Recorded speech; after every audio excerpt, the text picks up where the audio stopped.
So today I want to talk about watching the Gavin and Stacey finale over the festive season. So those of you that are probably a bit too old or a bit too young to remember, if you were born in the kind of 80s or possibly early 90s, when you're during your kind of teenage or your 20s or even into 30s, you would have been watching Gavin and Stacey, which was a BBC sitcom on TV that was incredibly popular, and it's got a lot of nostalgia for people of those generations. So if that's relevant to you, keep on watching, keep on listening. Hopefully you find it useful.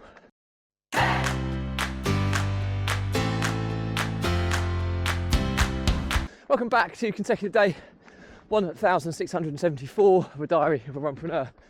Today's topic is all about nostalgia and the memories that TV can kind of generate.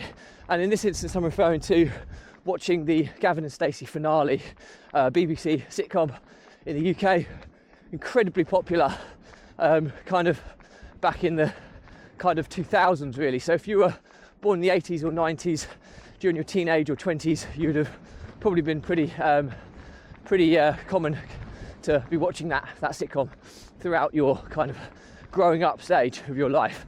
But before we get started, don't forget that this is a fundraiser, so please remember to give us a subscribe, share, like and comment. More people we get in front of, more money raised, more children's lives we save, which is why I'm doing this crazy running challenge every single day. So yeah, back to the topic at hand. So last night, myself and my wife, and I think the kids had gone to bed by that time, but me and the wife over the festive season were watching the Gavin and Stacey finale.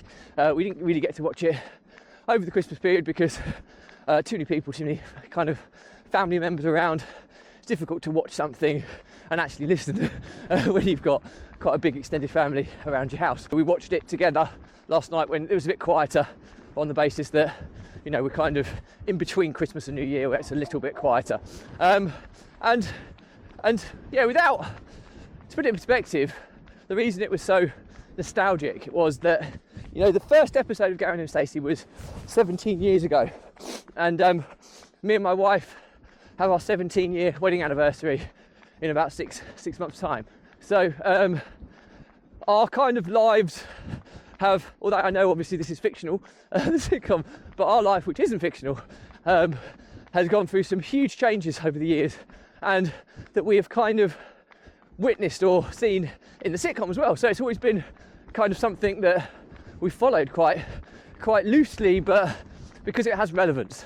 And you know, to the extent of, you know, we have children now, we have, you know, we've moved house, you know, we've changed careers, you know, lots of different things have changed dramatically over those 17 years, because it's a long time.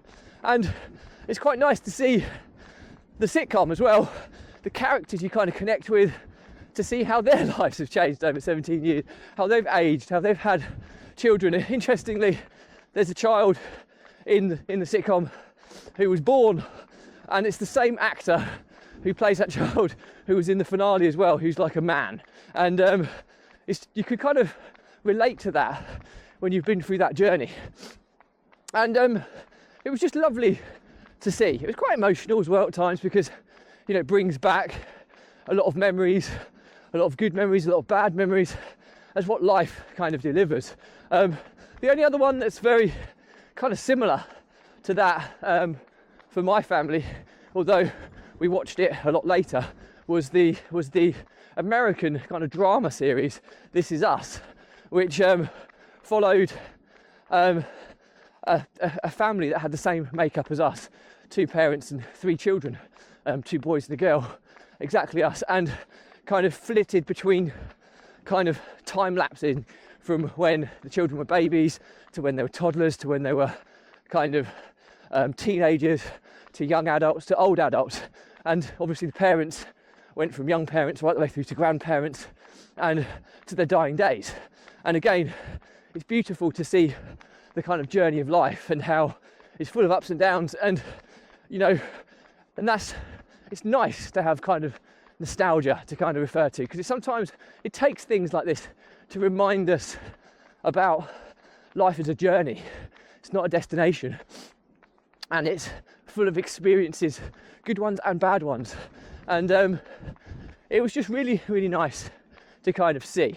And I suppose what I want to say today, the learnings from my diary, are that sometimes TV programs or shows that you have a connection with, so whether that's a connection as a family or as a connection as an individual, whether it's to do with your career, whether it's to do with your life, but the ones that I like to connect with the most are the ones that follow a journey of life, and there's elements of that journey of life that you can resonate with. Oh yeah, you know, that's something that we went through, or that's something that we're experiencing. I think they're the ones that, you know, you kind of generate the deeper connections with.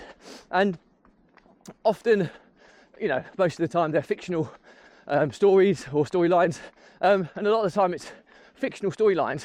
But even with fictional storylines, there's always something there that can kind of give you a lesson or a learning or a reflection, which can help you be more grateful, or can help you be more understanding of what life really is. Because the problem with life here in the UK is I find that it's just such a busy life, and busy can be good, but busy can be bad. And often we're so caught up in the busyness of our lives that we fail to stop, take a breath, and just appreciate what life is and what we have and what we've built and what we've got to look forward to, despite, you know, facing adversity as well. And I think that's what I enjoy the most about these programs, how they just serve as a useful reminder for what's important. And it's often not the things that we embroil ourselves in the day-to-day of our real lives.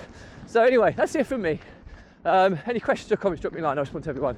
Do remember though, if you believe in my mission of saving the lives of children by attempting the ultimate ultra marathon of run vlogging on consecutive days, distance of a lap of the world, barefoot style, do give us a subscribe, share, like and comment. More people we get in front of, more money we raise, more children's lives we save, which is why I do this every single day. Thank you as always. Stay positive, stay happy. I'll see you again tomorrow.